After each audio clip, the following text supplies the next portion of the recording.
you smell what The Rock is cooking? That's right, guys. We got an electrifying podcast for you today. We are doing What If The Rock Returns, and who should his opponent be? Oh yeah, this is going to be a fun one. Stay right here. It's time to explore wrestling's past and potential future with your weekly dose of a segment we call What If, only found here on the WWE Podcast. Welcome to the WWE Podcast. Thank you for joining me. It is Monday, June 17th, 2019. Monday Night Raw is going live as we speak. And so I'll be doing a review show for that tomorrow and then a SmackDown Live review on Wednesday. So we got a really cool show for you guys today, and I'm bringing back the What If segment. I haven't done it in a while, but I got a lot of shows to fill this week, and maybe for the foreseeable future. You guys know I'm kind of running an experiment here and seeing how things go. So it's going to be a fun ride, and if I can make Mondays my What If, let me know what you guys think about that. I'm curious. Do you guys want a What If segment every week? Hey, let me know. I mean, this show's for you guys, so definitely throw me your feedback at Twitter, at the WWE Podcast, or go on into email, which still exists, and go to realwwepodcast at gmail.com. That's realwwepodcast at gmail.com if you prefer the email way. And just let me know, what do you guys think of this experiment that I'm running here? I mean, I know it's a little early in the week, but I want your feedback. I want your feedback because this is what this show is for you and therapeutically for me. So definitely let me know if you have a moment. And today's show is all about The Rock. It's all about the what if. And I don't believe I've ever really spoken about this because I don't know how likely it is, but that's what we do here on the What If segment. We play pretend. We are in Mr. Rogers' world of make-believe, right? But I don't know if this is necessarily too far-fetched that The Rock returns and has one more match. He never officially retired from the ring.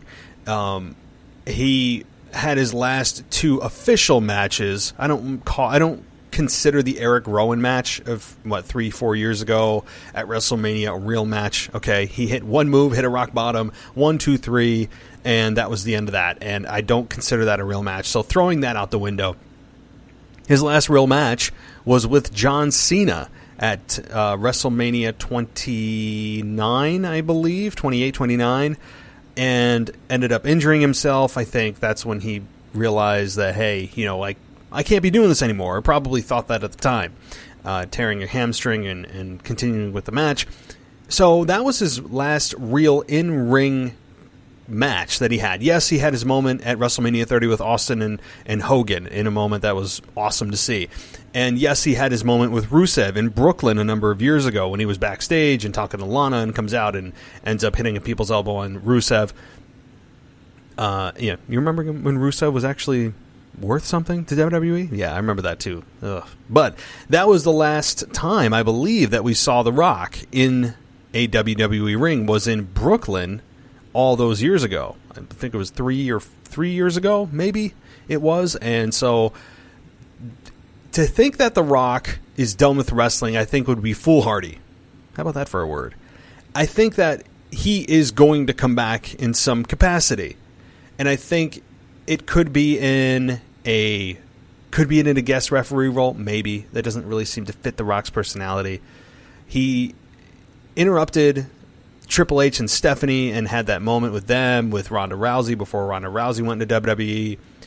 And so we had all that. And so he's kind of in that one-off mode of his career. And he doesn't have to come back. The Rock has no reason, nothing left to prove to come back other than as a thank you to fans. That's where he is at in his life. We all know how successful he is in Hollywood. There's no questions about that. The Rock is a megastar, if not the biggest star in Hollywood right now. John Cena quickly following in his footsteps. So we'll see if John Cena can achieve the level of Hollywood success that The Rock has, but that remains to be seen. But The Rock has nothing left to prove in wrestling. He doesn't owe us anything. For those people out there saying, "Oh, The Rock owes us one more match." No, he doesn't. No, he doesn't. Do you know how many years The Rock put his body on the line for this business and for the fans? He has more than proven his worth to fans. So that argument to me is out the window because he paid his dues and he gave us everything he had. And was one of the greatest of all time. No questions. So I think that argument from fans is a bit selfish, to be honest. But again, I still believe that The Rock could have one more match. He could. And digging around in my brain today, I was looking at the Raw roster, the SmackDown roster, or really just the WWE roster, because Raw and SmackDown rosters don't really count since this wildcard rule was implemented. Also known as, we don't care about brand split anymore. But I really only came up with 4 names. I came up with 4 names that I believe that The Rock could have a program with, and a very good program with. And how realistic are these? Well, I'll go through them and I'll give you my thoughts on the likelihood of every one of these happening. Let me just say off the bat that I believe that any match he does have can and should and will be at a WrestleMania, and deservedly so. I don't believe he's coming back to have a main event match on Raw or a main event match on any B pay-per-view like Extreme Rules or anything like that. It's just not going to happen. The Rock deserves WrestleMania, and that's what he would get. So that's the where. When, honestly, the when is more difficult. Although I will say that Mother Nature is not on his side, and that the sooner he decides, if he decides to come back, the better it will be for him, the quality of his match, and ultimately the program. We all don't want to see a shell of what The Rock was. We want to see The Rock be The Rock. So that's the when, would be as soon as possible. And honestly, I really believe it could happen at this year's WrestleMania in Tampa. It could happen. If it's going to happen, Tampa may not be a bad place. Tampa may not be a bad place. The Rock frequents Florida. Obviously, he is from Miami. And while that's not down the street from Tampa, it's pretty damn close. And so that could be the when. Now the question is the who. Who would The Rock face if he comes back? I'll give you one of the names, and to start you guys off here. And this is probably the least likely, although boy is it. It's a close race when I see the names on my paper here. So I think that the number 4 selection, and I didn't come up with an even top 5 because I really believe that there were only really 4 that could do this, and I'm sure you guys are thinking of other names, and let me know. But number 4 on my list is Seth Rollins. Now, Seth Rollins could carry anybody in a match. That's the big positives. He could make The Rock look like $1 million. He could do a lot of the hard work for The Rock. He could flip, flop, and fly for The Rock. Their promos, I think, could be pretty good against one another. But how would they get there? Because Seth Rollins is the at least booked top babyface for WWE. So how would they get there with Seth Rollins? I don't know. I really don't. I don't know how they get there, but Seth in ring would be one of the best opponents The Rock could have, because I think it would mesh well with The Rock's style, who is mostly about power moves, quick movements, charisma, showmanship. The Rock has a lot of those assets that I think Seth could play very nicely off of. And again, Seth could fill in 90% of the holes and make The Rock look, like I said, like $1 million. And that's what good performers do. So I think that's my number 4. My number 3 is Drew McIntyre. Drew McIntyre could be one of the, and I think will be, one of the best heels in WWE. They're clearly grooming him right now, getting the rub from Shane McMahon, hanging around with a McMahon. Drew McIntyre has grown in front of our eyes. He has the believability that a lot of guys don't. He stands there, cuts a promo, and you feel it. You don't just look at him and go, this is so scripted. You don't look at him and go, oh my God, I'm not even engaged. When you watch Drew McIntyre, you have an emotion. You feel something. You're listening. You're paying attention. And that's a key. It is, if not the most important thing you can do, is make a promo believable. Even if it's not something that you agree with as a performer, you need to make everybody else believe it. Which means you need to partially believe it yourself, or we will read through it and see through it. And Drew McIntyre has done a very good job of being able to make us believe. And I really believe he has also, on top of that, not just had really good promos, but he has gotten into an amazing physical condition from the last time that we saw his first go around with WWE. He looks like a monster. He acts like one.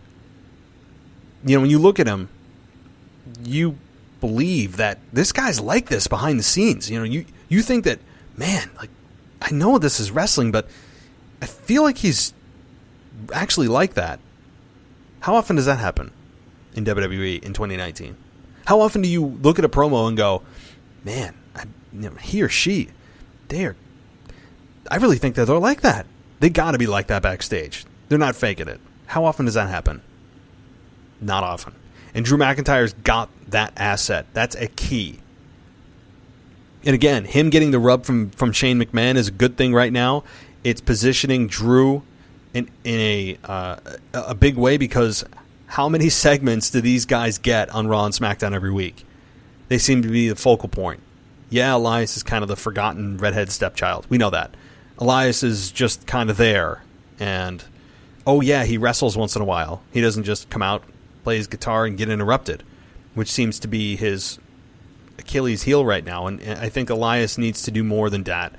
To me, that is an act that is getting old real quick. So Elias could also benefit from this. But right now, the focus right now, the one I'm talking about, is Drew McIntyre, and I think he has the ability to go one-on-one with The Rock. He could come face-to-face, if positioned correctly. Drew McIntyre, if built correctly over the next 5-6 months, maybe at the Royal Rumble they have a confrontation. The Rock's music hits, they come face-to-face. Drew McIntyre could cut a really good promo on The Rock saying, you had your time, you don't belong here anymore, I'm here now, and if you don't leave, I'm going to destroy you. I mean, you could come up with some really good stuff for Drew that would make it believable, and you'd want to see The Rock kick his ass.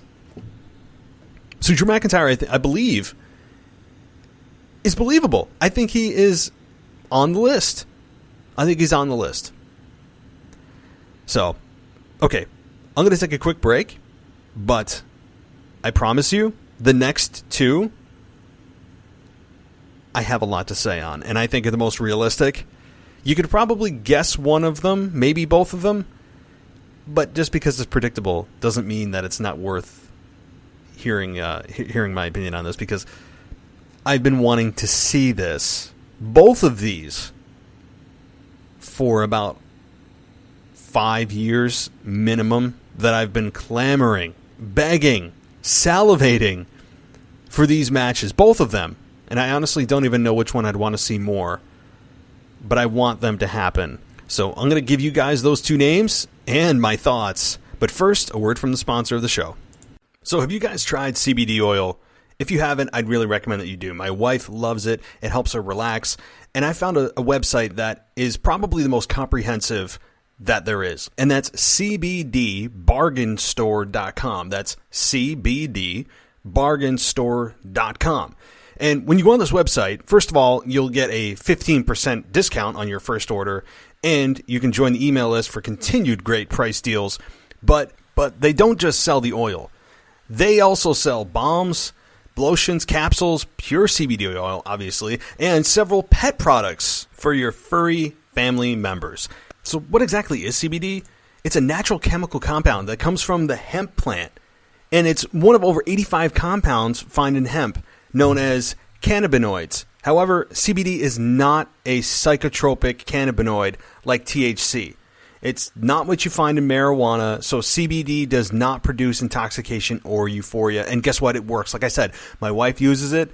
I've tried it, and it really just helps you calm down if you have anxiety issues or if you're stressed. This really can be a really awesome product. And right now, you can check the best deal that I've seen out on cbdbargainstore.com. Again, you'll get 15% off of your first order, and there's free shipping on orders of $75 and more. Oh, and did I mention that they have CBD peanut butter? Yeah, check that out. I love peanut butter, and if you love peanut butter, this is going to be your perfect combination. So check out cbdbargainstore.com. That's cbdbargainstore. Want to work out but don't have the time? Then the 15-minute Super Serum Workout should be your first choice. A full body workout designed with strategic workouts that will get your entire body energized. Accompanied with a weekly email nutrition plan, you are bound to start living a more healthy life. Pick up your copy of the Super 15-minute workout at superserumfit.com. That's Super Serum, SERUM, fit.com. All right, guys, welcome back, and let's get to my number 2 pick. That is Roman Reigns.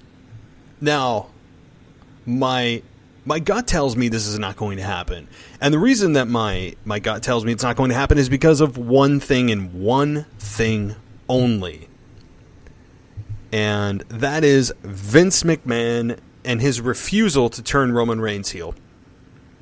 Now you say, well, you could turn The Rock heel. Really? You really believe that the fans will turn on The Rock after being away from WWE for quite some time to side with a guy that they're lukewarm about, have given extremely negative reactions to in the past, have not really connected with, and have nowhere near the star power of The Rock, nowhere near the energy of The Rock, the charisma, the talent on the mic as The Rock. But yeah, let's turn The Rock heel. So if anybody gives me that argument, I'm sorry, I will not be able to retort you because I'll be laughing. It's just not possible. It's not possible.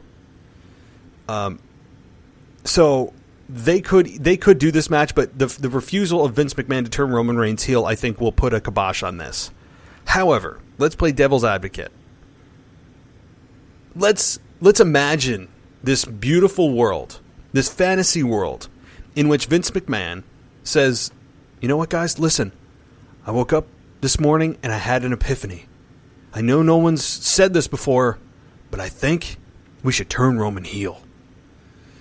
And once Vince McMahon has this epiphany, and the light shines down from the heavens, and we have the angels singing, then and only then would we be able to get a Rock versus Roman match, which you would turn Roman heel, and you would benefit everyone. Why?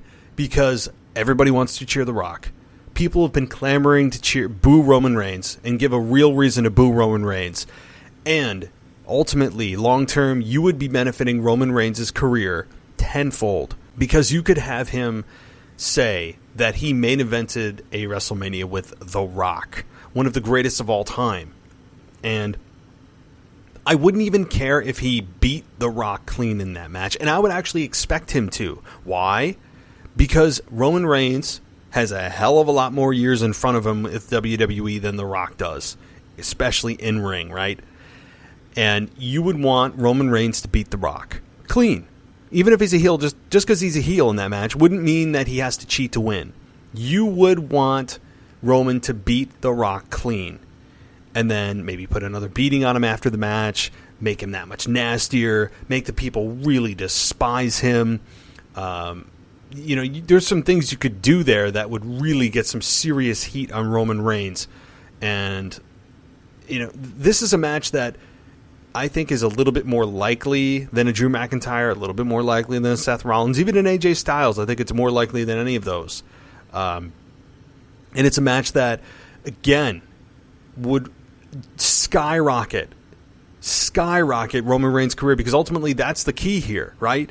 The key here, if Vince McMahon is just completely affiliated and obsessed with making Roman Reigns the biggest star that WWE's ever had, this would be a way to do it. And, you know, he may say, well, we're not turning him heel to get him successful. Who hasn't turned heel that has been successful, that has not been successful? Name one individual in the history of wrestling. Anybody.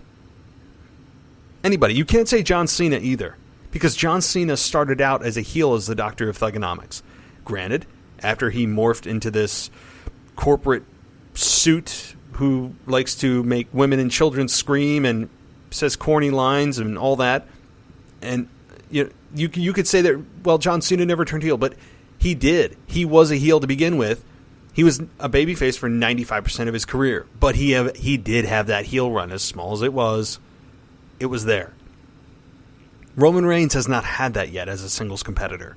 He was a heel a little bit in the Shield, and then everybody started to love the Shield, so the whole group turned babyface, and now they split off, and Roman, since the split, has not changed at all. Yes, his in-ring work has improved. Yes, his promos have slightly improved. I wouldn't even say slightly. I'd say they've improved significantly. But here's the problem. You could say, oh, well, he skyrocketed to the top too far. He didn't take baby steps into the Intercontinental Championship. He went right from splitting up with the Shield straight into the main event picture. And yeah, that's a piece of it. But you're forgetting the big part here. You're forgetting that nothing has changed. Roman Reigns, the character, has not evolved at all. Okay, they've tweaked his entrance a little bit, and that only happened over the last couple of years, where he doesn't come through the audience anymore. He comes down the ramp, like the rest of the boys and the rest of the adults. But he continues to come out there. He looks the same. He's got the same music. It's not very inspirational music either. It doesn't get me up and excited. You got heel music that's more exciting than Roman Reigns. Hell, Dolph Ziggler's music is more exciting. Sami Zayn's music is more exciting. They're both heels. Kevin Owens is more exciting. He's a heel. Roman Reigns is just a dun it. I mean, it's very, just, it brings me down. It brings me down, and I want to see Roman succeed. I really, really want to see Roman succeed. I'm not a Roman hater to the point of he should be banned. No, I think he's a hell of an athlete. But the problem is that the presentation of Roman Reigns has not been allowed to breathe and evolve and grow. You can tell he's gotten a little bit more freedom on the mic. That's good. That's a good step. It's good. Yeah, and he had the whole cancer thing, and people go, yay, he survived cancer, and I know somebody that survived cancer too, and what a great feel-good story. And you know what? That it's all wonderful. It all brings a tear to a glass eye, as Jim Ross would say. It's great. Okay? I'm not belittling anybody with cancer. I'm just saying that all goes away. People have short memories. And then you're just back to the wrestling character that you were, Roman Reigns. You are just Roman Reigns who comes out there, delivers a minimum of 6 to 7 Superman punches every single time he's there, does a couple of spears, gives an angry face after he gets beat up, and then you don't see him again. There's no energy. There's no enthusiasm. It's just Mr. Too Cool for School. I don't want to be there. I'm here because I'm paid to be here. I don't feel like he genuinely cares and wants to be there. I feel like he's just the corporate... He's just the choice of the corporation. And the choice of management of what a model wrestling champion should be. And that is the problem with Roman Reigns, the way he's presented. He's still wearing the tactical gear. Seth and Dean both evolved from that and were very successful. despite all the goofiness that Dean Ambrose put up with and was very vocal about on several interviews. So Roman just hasn't, he's just stuck. He's stuck in 2014. He's got the same hair. He's got the same entrance music. He's got the same look. So benefiting with a match from The Rock, you talk about putting a jetpack on a guy. Whoa, you could really, and I would love to see it. And I would love to see Roman go over because I want to hate him even more. I want to loathe him. Because right now, I watch Roman Reigns and go, meh. I mean, do I want to see him beat the hell out of Shane McMahon? Yeah. But do I care about the character? Not really. I care about him beating up Shane McMahon, which tells me I just want to see Shane get beat up, not Roman Reigns' character be successful, if that makes sense. So Roman is just kind of, and I've said this before, he's sleepwalking. Roman Reigns is sleepwalking right now. And you can feel it. There's just lights are on, but nobody's home. I don't know where Roman Reigns' brain is at. Is it home with his family? Is something going on? I mean, who knows? Maybe he's just scripted to feel this way. I doubt it. Your job is to elicit emotion as a performer. Your job is to get people engaged. He's like the worst motivational speaker of all time. I mean, really. Imagine you have a motivational speaker come to your school, your college, your work, whatever. And they're paid a whole hell of a lot of money. And they come out on stage and you're expecting this big rah-rah. And it's just kind of like this monotone guy who, he looks the part, but he doesn't talk the part. You know, the part that's supposed to bring you into a story. The part that's supposed to engage you. It's missing. It's missing. And I don't know where it is. And I don't know if Roman's ever really had it for me. I want to see the heel. I want to see a reinvigorated Roman Reigns.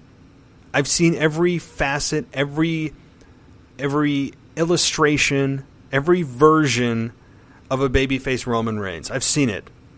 We've seen it. We've seen every attempt by WWE and Vince McMahon to try to get the crowd with him. And, you know, to some extent they have. And the whole beating cancer thing certainly helped, although that's starting to fade. We've seen every version, though. But he's not getting the reaction. Even if it is positive, it's just kind of like, well, the women and children are cheering, but the guys are just kind of staying silent because they don't want to boo a guy who just overcame cancer. So it's not that the guys are cheering for him now, it's just that they're being silent. I think that's ultimately what it is. And again, I am a huge Roman Reigns fan, but not in the role that he's in. And I've said this. My God, I can't believe I'm still saying this 4 or 5 years later. It's absolutely amazing. Or sad. Or scary. Maybe all of them. Then I'm still saying this. But a match with The Rock and having him beat The Rock? Think about that. Think about what that would do for Roman Reigns' career. Just think about it. You wouldn't want to have The Rock go over there. Why would you have The Rock beat Roman Reigns? You wouldn't. You wouldn't, because The Rock is going to be gone the next day. Roman Reigns is still going to be there. He's going to have to live with that loss of a guy who's barely there. So you have The Rock lose clean, and you take that loss and have Roman repeat it over and over and over and over until the fans can't stand it anymore and want someone to shut him up. And you pair him with a guy who's there every week and you can have a long-term program with. So that's my story with Roman Reigns. Now, who is the number one? Who do I want to see, or who do I actually believe is the most likely, is probably a better way to phrase it, because number one for me would be Roman and Brock, to be honest with you. But the most likely scenario would be Brock Lesnar facing The Rock, and happening at WrestleMania, because we all know Brock doesn't compete on Raw. So it would definitely be at a major pay-per-view, most likely WrestleMania, as that match would be deservedly so. So how did they get there? Easy. These two already have a backstory. A backstory that was never resolved 17 years ago. 17 years ago at SummerSlam 2002. Brock beats The Rock clean in the middle of the ring. And just as a reminder, because I know you guys love to hear it, I love to relive it, here's a little bit of audio from that match.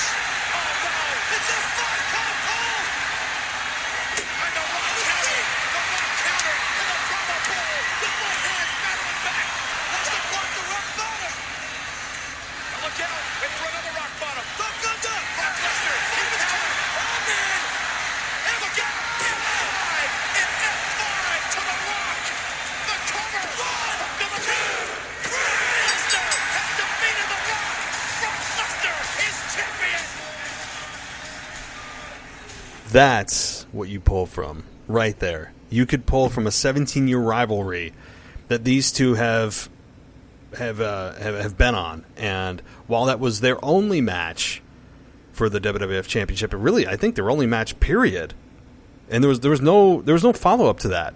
The Rock left shortly after that, and so people are starting to turn on The Rock at that point anyway. They were getting a little bit tired of the same old song and dance. Brock Lesnar was that upcoming guy, and I discussed this on my podcast yesterday, but so I won't get into too much. But you guys know the story. I mean, I was sitting there rooting for The Rock. I was like, hey, there's no way The Rock can lose here. He beats everybody. And Lesnar was the heel, but the people were starting to get behind Lesnar because he was new and different and a beast and something they'd never seen. And so you could hear the crowd reaction to that. The crowd reaction was in favor of Brock Lesnar. And so you could pull from that. You could pull from 17 years ago. And I've been waiting for this rematch. Both guys don't want to get hurt. Both guys are not the future, so I understand that. And typically I'm a proponent of making sure that if you have a massive star in the ring that is returning, you want a younger talent in the ring on the other side of the ring as their opponent to get the rub, so that you're building new stars. That's how the machine works, right? But in this case, while neither man is the future of WWE, this is such a big match and attraction that it belongs at WrestleMania, and I'm fine with nobody getting the rub on this because it is just that big. I think it's bigger than Rock and Roman. I think it's bigger than Rock and Drew, Rock and AJ, Rock and Seth, Rock and Samoa Joe. Throw anybody in there. Rock Brock, not only does it sound cool, but boy, would it sell tickets. Rock Brock needs to happen. It has to happen.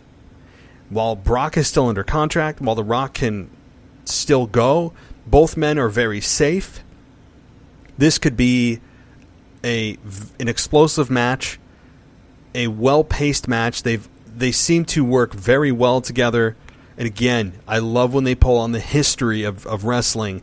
And boy, could they use this match to lay the foundation for this rivalry being renewed. Maybe they bump into each other backstage at Survivor Series. Maybe The Rock is just visiting as I don't know, he's hosting Survivor Series or something, and he bumps into somebody, turns around, and it's Brock Lesnar. And that's where the seeds are planted. And then, you have some follow-up on Twitter, and they have a Twitter war, which leads to, them going face-to-face at Raw before the Royal Rumble. And you could create a program here, even set the seeds at SummerSlam. You could do a lot here with Rock Brock. And I think both men would put on a very good match. I don't think this is a case of, these two individuals who would be shells of themselves, embarrassing themselves. This is a match that is still, while it's still possible, they should do it. Because it would be awesome. This is a match, while I don't think it would be a 5-star classic in the sense of the word of, oh my God, there's so many flips and all this. No. This is nostalgia. This is two ring generals.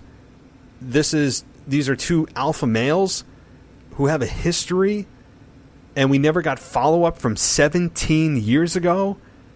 Maybe they do it at this year's SummerSlam. Maybe they would. Maybe. How poetic would that be? That would be, to me, if I was booking and I had an unlimited checkbook, I would be in the Rock's ear, putting feelers out there, saying, hey, Rock, what about that one more match? What about that one more match? Who would you want it to be? Why not Brock Lesnar? I think you could sell The Rock on that. And I think you could sell Brock on that. Brock Lesnar, for the first time in a long time, may actually care about his damn match that he's in. And while he doesn't care about too many people, he's an introvert, well documented, I think he would care about this one because of how big The Rock is. Arguably, not even arguably, he is a bigger star than Brock Lesnar in terms of name value, name brand awareness. Yes, Brock destroyed the MMA world. He blew up WWE, blah, blah, blah. But The Rock is a crossover, cross-platform star that was not just in WWE, but in the movie and Hollywood realm and universe that covers more eyeballs than UFC does. So The Rock is a bigger star. He's made more money. You could have Brock play the awesome heel. I think it would reinvigorate Brock's career. And Lord knows Brock needs a little bit of a jolt in his career. As big of a star as Brock is, kind of feels flat too right now. The Rock could really just... He could pop the ratings. He could make this year's WrestleMania one that is truly a dream match on the card. One that's not eye-rolling as Goldberg and Undertaker was, that we all knew that disaster was coming.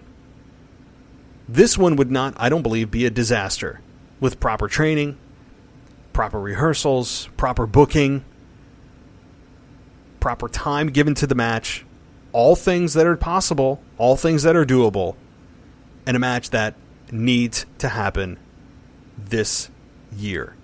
Or at least the seeds being planted this year for a match in April in Tampa in 2020. So there you have it, guys. Those are my what ifs, and a lot of what ifs that I hope happen, particularly this year and maybe early next year with The Rock returning to WWE. So before I get rolling out of here, guys, I just want to touch on some of the news coming through, and I know Raw's going on as I speak, so the things that I say right now are probably outdated. However, in real time right now, I'm looking and I'm seeing Newswire come through that Daniel Bryan is going to be visiting Monday Night Raw, and he'll be going one-on-one with Seth Rollins. So while these two have never had a legitimate singles program throughout their career, it could very well be the beginning of it. Now, how this and why this is happening, why hopefully Daniel Bryan explains why he's invoking the wild card rule to show up on Monday Night Raw, and he doesn't just show up, because we have no idea how this actually works. Again, details are just non-existent in storylines. Just non-existent. Tell us how it works. Is it a random lottery? I don't know. I don't know. But I guess I'm never going to get that answer. So Seth Rollins and Daniel Bryan begin one-on-one. And it'll be interesting to see if this does indeed lead to a much, much, much longer program between these two. And I hope it does. I really do. I think it will too. Some other news here: Bray Wyatt is rumored to be debuting on Raw this week. So cross your fingers, folks. Could WWE undo all of the goodwill that they have put forth with the Firefly Funhouse in one fell swoop by having Bray Wyatt debut in some capacity that completely undercuts his success in the Firefly Funhouse? Boy, I want to say no. I really want to say no. My soul wants to say no. But my brain says, you've been proven right and wrong before on this, that WWE cannot successfully bring a superstar from vignettes into execution on TV. So, I mean, look what they did with I know this is not the best parallel, but Adam Rose, complete flop from his vignettes saying, I don't know, he was like into partying or something, I don't know, but they've had a track record of not being able to bring forth the stars from camera on into the ring. So it'd be interesting to see there. Big Cass has also said in a recent interview that his life was falling apart, and that his mental health issues and alcoholism were a big problem prior or subsequently to WWE's releasing him. And he recently went on a interview on Pro Wrestling Sheet. Give him credit. He said that the last time people saw me, I was fat, I was drunk, and I was out of shape. I was on the floor going to the hospital because I had a seizure.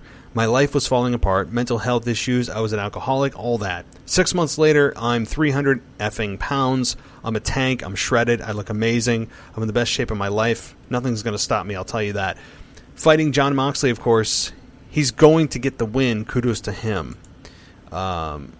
So, boy, just as humble as always with Big Cass, but we all saw the picture circulating around months ago of him showing up at an indie show, and he was, wow, he was fat, out of shape, and now we know he was also drunk. But good to hear that he has turned things around, and so that's always a good thing. And let's see what else is going on the wire. So Batista still coming through the news wire, even though he was officially retired from professional wrestling and has gone on record numerous times of saying no more, one more match, I'm done. He has gone on record of speaking about AEW and said about AEW, I don't see it as a legitimate competition. I see it as competition, but not legitimate, which is great. There should always be competition, but until they actually produce one of their own major stars, until they have a production that is as big as WWE. I mean, WWE has the next 3 generations of superstars because they have NXT camps all over the world now. So they're far ahead of the game, and I don't see any real competition, not even close. Let me tell you this, Batista, who, outside of OVW, was a born and bred WWE guy, and that's all he knows. That's great that WWE has all these camps around the world and they have a great production team. That's wonderful. But I think you're missing the picture here. While AEW has not created any new stars of their own, they are reinventing the stars that WWE could not produce. Now, they're not WWE light. They're not the garbage that is left over from WWE. But they know how to let a guy and gal be themselves and create stars on their own. You could have the best production team. So you're standing on the premise that a large production team and having NXT camps all over the world, and you have the next 3 generations of superstars. But it's great. But the point is, WWE's presentation and illustration of what they view as professional wrestling is the problem. So all you're doing is just spreading more of the problem. So you could have a great production team and camps all over the world, but if the ideology at its core is the problem, you are just making the problem grow faster. Do you see what I mean? Their presentation, their feeling, their logic of how pro wrestling should be presented in 2019 is the problem. Not that AEW doesn't have enough camps. They don't need them. Oh, they don't have a big production team.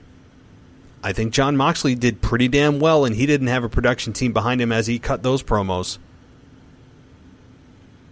Batista is so WWE centric and been brainwashed by management there and just into thinking that they're the only game in town. They're trying competition, but not true competition. You might want to look twice. Because they don't need to have production, a massive production team. to be considered successful and be true competition, because that's not the only way to be successful. WWE's way and ideology are not the only way to be successful, and it's being proven right now with declining ratings and terrible writing. So yeah, have all the camps you want, because right now AEW is taking advantage of that. And speaking of AEW, check out my website, by the way, WWEpodcast.com. I just published an article from one of our newest contributors, authors, and he has written about AEW and why it's good for business. So that's right on the homepage. It's also under the opinions column, so check that out, and I think it's going to intrigue you. It was a very good read for myself as well, and really, really fun to have different people on the team than just me. I like having different ideas, and so. By the way, so you know, his name is Mike Sachs. Meant to mention his name. He was the one who sent me the article, and I published it. So great to have him on the team along with everybody else. And this team's growing. It's a fun time. It's a fun time to be a part of this show. And thank you so much to everybody who's making it such a success. So, okay, well, that's all I got for you today. But guess what? I'll be back tomorrow. I'm going to be back tomorrow with a Monday Night Raw review for you. So strap in. There's a lot more content to come this week. Again, thank you guys for listening to the show. As always, I'll talk to you next time.